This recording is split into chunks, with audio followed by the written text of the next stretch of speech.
Alright guys, this is a video to demonstrate how to adjust the trigger on a Brown & Gold 10 gauge.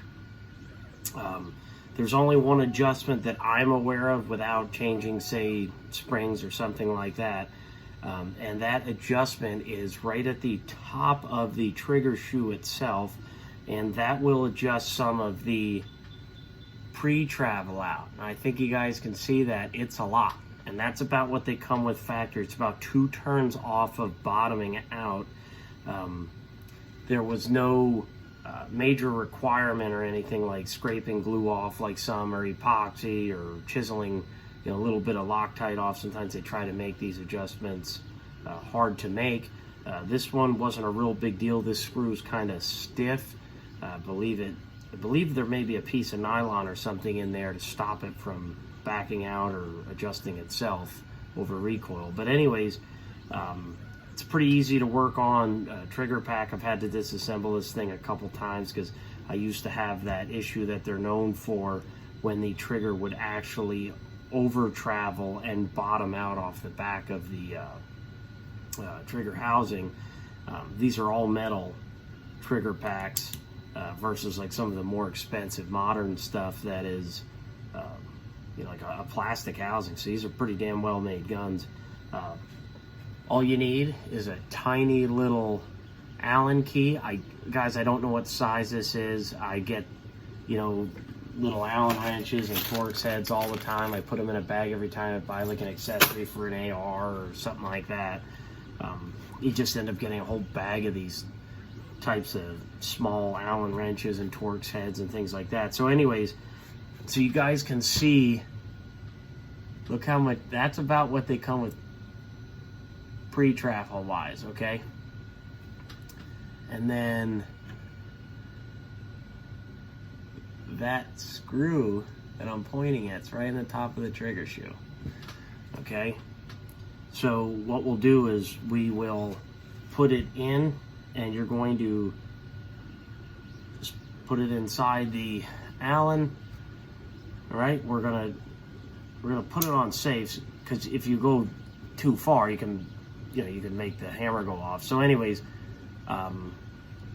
just gonna count. That's 1/2. That's 1 full turn. There's 1.5, and there's 1/2. So I stop it right about there. Made it almost 2 full turns. Okay.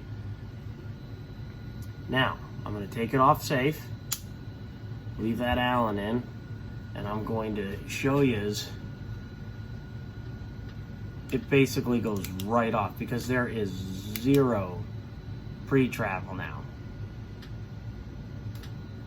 All right, so what I generally speaking do is I go 1 full half turn about, and I get just a tiny, you can barely see it. I can feel it, but it's not a lot of pre-travel.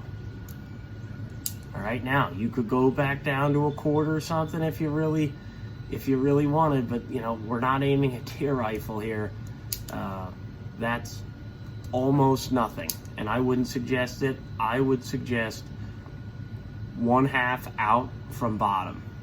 All right, you could try 3/8. What do you think about that? That feels pretty good too. Might stick with a 3/8 to 1/2 turn. Out from bottom is what I suggest.